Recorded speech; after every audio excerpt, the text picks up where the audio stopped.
Bismillahirrahmanirrahim. Assalamualaikum warahmatullahi wabarakatuh. Alhamdulillahirabbil alamin wassalatu wassalamu ala asyrofil anbiya'i wal mursalin wa ala alihi wa sahbihi ajmain, amma ba'du. Pada kesempatan kali ini kita akan mempelajari video pembelajaran tentang materi strategi pemasaran jasa pendidikan pada mata kuliah Manajemen Bisnis Pendidikan untuk mahasiswa semester 7 program studi Manajemen Pendidikan Islam di Sekolah Tinggi Ilmu Tarbiyah Pondok Pesantren. Sebelum kita memulai materi pembahasan, kita harus mengetahui terlebih dahulu peta materi perkuliahan yang harus dipenuhi pada mata kuliah ini. Yang pertama yaitu capaian dan tujuan, yang kedua yaitu fondasi etika, yang ketiga itu materi, dan yang keempat yaitu output dan tugas. Oke, selanjutnya pada materi strategi pemasaran jasa pendidikan ini harus memenuhi capaian kompetensi yang dikembangkan melalui CPL 1 dan CPL 4 yang memuat etika, tata kelola, kemitraan, dan pemanfaatan teknologi. Lalu untuk CPM ke-6, bisnis plan yang inovatif, legal, dan akuntabel. Untuk sub CPM ke-5 dan sub CPM ke-6, mahasiswa mampu merancang strategi pemasaran jasa pendidikan yang terintegrasi menggunakan metode konvensional dan ekosistem digital marketing yang beretis, berbasis data, dan sesuai karakter peserta didik serta orang tua. Adapun tujuan pembelajaran dari materi kali ini yaitu ada 4 aspek tujuan. Yang pertama yaitu aspek memahami, di mana mahasiswa mampu memahami konsep pemasaran jasa pendidikan yang etis dan berbasis data. Yang kedua yaitu aspek menganalisis, di mana mahasiswa mampu menganalisis kebutuhan stakeholder, segmentasi layanan, dan peluang pengembangan. Yang ketiga yaitu aspek merancang, di mana mahasiswa mampu merancang melalui pendekatan marketing mix 70, branding, digital marketing, dan strategi penerimaan peserta didik baru. Dan yang keempat yaitu aspek mempresentasikan, di mana mahasiswa mampu menyusun proposal rencana marketing pendidikan secara logis, sistematis, dan berbasis bukti yang kemudian akan dipresentasikan oleh mahasiswa tersebut. Sebelum memasuki pembahasan materi, kita akan mengenal etika pemasaran pendidikan. Dalam perspektif pendidikan Islam, pemasaran jasa pendidikan harus dilakukan secara 3 prinsip. Yang pertama yaitu al-amanah, di mana informasi program yang berkaitan dengan satuan pendidikan, biaya yang meliputi SPP, pendaftaran, fasilitas yang mencakup sarana prasarana, media belajar, dan prospek di mana masa depan yang akan digapai oleh siswa tersebut dijelaskan secara jujur. Yang kedua, prinsip yang kedua yaitu prinsip integritas, di mana promosi yang dilakukan oleh satuan pendidikan tersebut harus menjaga moral akademik dan tidak bersifat manipulatif. Dan yang ketiga yaitu prinsip maslahah, di mana strategi pemasaran yang dilakukan oleh satuan pendidikan tersebut diarahkan pada manfaat sosial, bukan semata untuk keuntungan profit. Oleh karena itu, pemasaran pendidikan bukan sekadar menjual kursi, melainkan membangun kepercayaan dan mencerdaskan bangsa. Selanjutnya kita harus mengetahui apa itu pemasaran jasa pendidikan.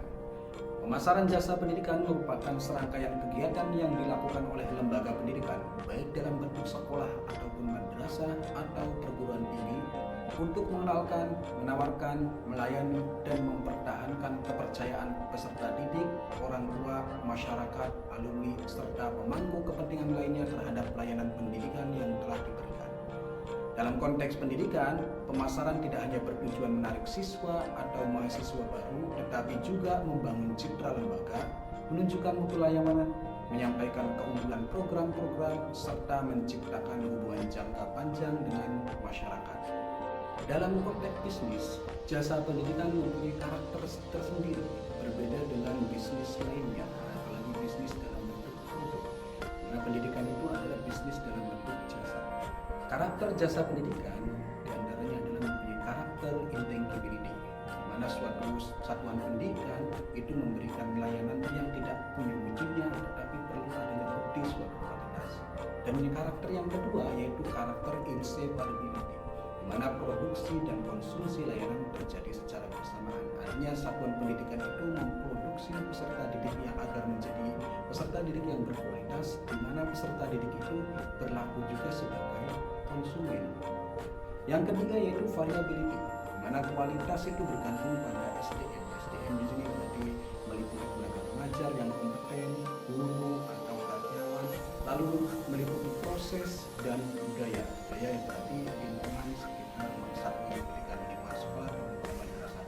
Dan yang keempat yaitu karakter perishability, karena layanan tidak dapat disimpan, tapi kapasitasnya itu harus dikelola.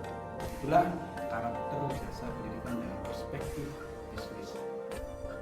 Selanjutnya, jika pendidikan itu merupakan jasa dalam konteks bisnis, maka jasa pendidikan perlu melakukan strategi pemasaran untuk mendapatkan konsumen. Dalam pemasaran jasa pendidikan, strategi marketing tidak hanya berfokus pada promosi, tetapi juga mencakup pengelolaan kualitas layanan, reputasi lembaga, keunggulan, program, biaya pendidikan, proses pelayanan, sumber daya manusia, bukti fisik, serta komunikasi digital. Strategi marketing dalam pendidikan tidak hanya berbicara tentang promosi, tetapi mencakup beberapa aspek penting, yaitu diantaranya adalah menentukan target pasar yang tepat. Artinya ketika kita pengen mencari peserta didik di tingkat SMP, maka target pasar kita itu adalah siswa-siswa di bawah, yaitu siswa SD, MI. Apabila target pasar kita adalah siswa SMA, maka kita akan menargetkan pasar untuk siswa SMP atau MTS. Dan yang kedua yaitu harus menyusun keunggulan atau nilai utama lembaga. Artinya lembaga satuan pendidikan kita yang kita promosikan itu harus ditampilkan keunggulan dan nilai-nilai utamanya. Dan yang ketiga yaitu memilih media promosi yang sesuai. Artinya di dalam melakukan promosi, satuan pendidikan itu harus tepat untuk menggunakan media-media tertentu. Yang keempat, harus membangun citra dan reputasi lembaga. Artinya lembaga satuan pendidikan itu harus menjaga citranya dan reputasinya. Dan yang kelima yaitu menjaga kualitas layanan agar masyarakat percaya, agar masyarakat tetap percaya. Artinya masyarakat itu mau memasukkan atau menyekolahkan ke sekolah atau madrasah tertentu itu pasti dilandaskan atas dasar percaya terhadap satuan pendidikan tersebut. Dan yang kelima itu harus melakukan evaluasi hasil pemasaran secara berkala. Artinya evaluasi pemasaran berkala itu bisa di tiap tahun, di mana peserta didik yang diperoleh itu apakah meningkat, apakah menurun, atau mungkin karena memang metode-metode pemasaran tersebut kurang efektif dan lainnya. Di antara strategi marketing yang relevan dengan pendidikan yaitu marketing mix 7P. Marketing mix 7P ini merupakan pembaharuan milik populer dari marketing mix 4P. Marketing mix 7P adalah kerangka strategi bauran pemasaran jasa yang terdiri dari 7 unsur utama, yaitu produk, price, place, promotion, people, process, dan physical evidence. Dalam konteks jasa pendidikan, 7P ini digunakan untuk merancang layanan pendidikan agar lebih menarik, berkualitas, mudah diakses, terpercaya, dan sesuai dengan kebutuhan peserta didik, orang tua, serta masyarakat. Konsep ini relevan karena pendidikan merupakan layanan yang tidak hanya dinilai dari program akademik, tetapi juga dari biaya, lokasi, promosi, tenaga pendidik, proses pelayanan, dan bukti fisik lembaga. Bisa kita lihat di sini ada 7P, price, place, physical evidence, promotion, proses, dan people. Bisa kita lihat juga framework dari 7P. Ada 3 komponen utama, yaitu produk, price, place. Produk yaitu meliputi kurikulum, apakah sekolah tersebut menggunakan kurikulum merdeka atau perguruan tinggi misalkan menggunakan kurikulum PPE. Terus program-program akademik yang relevan, metode pembelajaran yang interaktif, dan keunggulan khas lembaga atau program tahfidz untuk sekolah atau madrasah dan program-program lain. Price itu berarti meliputi kompetitif, pembayaran yang fleksibel, adanya beasiswa, serta transparansi tanpa biaya transfer. Terus yang ketiga yaitu place. Place yaitu seperti kampus atau fasilitas atau media belajar yang strategis atau akses lokasi yang mudah dicapai atau akses digital yang berbasis website, LMS, dan kanal komunikasi tersebut. Terus 4 komponen selanjutnya dari 7P yaitu ada promotion. Promotion yang berbasis media sosial, event, baliho, brosur konvensional atau brosur digital, dan e-commerce. Terus ada people, yaitu meliputi dosen, staf, atau tenaga pengajar atau guru untuk sekolah atau customer service yang yang responsif. Selanjutnya ada proses itu meliputi pendaftaran peserta didik, proses pembelajaran, proses evaluasi, sumatif, dan pembinaan terhadap peserta didik. Terus yang terakhir yaitu physical evidence. Physical evidence itu meliputi fasilitas, prestasi, sertifikat, testimoni atau portofolio alumni. Karena physical evidence itu berarti harus kredibel atau terpercaya dengan adanya bukti fisik. Itulah dari framework 7P marketing mix. Di dalam strategi pemasaran jasa pendidikan, kita juga bisa menggunakan pendekatan melalui digitalisasi pelayanan. Contohnya yaitu transformasi penerimaan pelayanan peserta didik melalui ekosistem digital yang terintegrasi, bisa melalui platform website atau sosial media atau melalui teknik analitik dan format.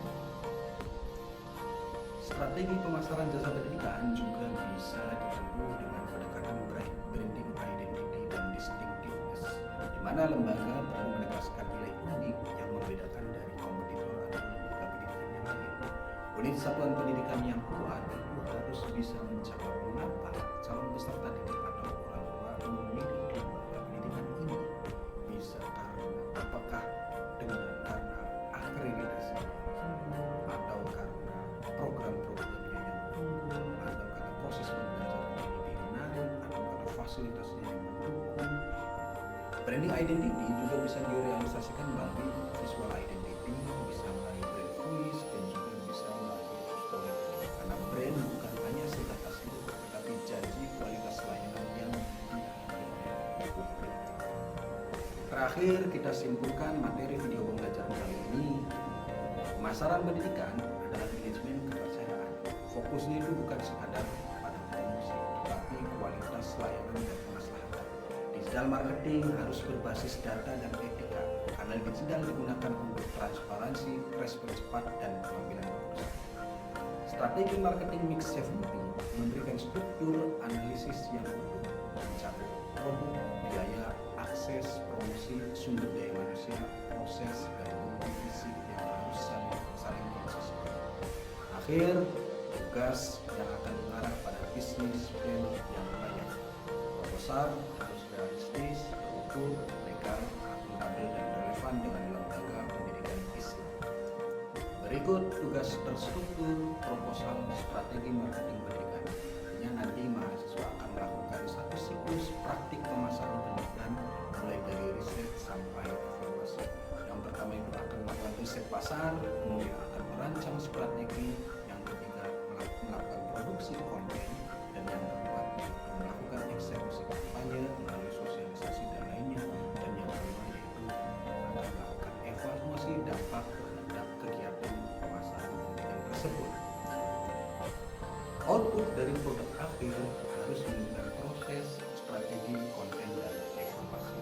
Yang pertama yaitu adanya proposal strategi, yang kedua adanya materi kampanye, dan yang ketiga adanya dokumentasi praktek, yang keempat laporan evaluasi, dan yang kelima yaitu presentasi final. Artinya dari tugas praktik tersebut nanti di akhir laporan mahasiswa akan mempresentasikan terkait hasil dari praktek mempromosikan pendidikan.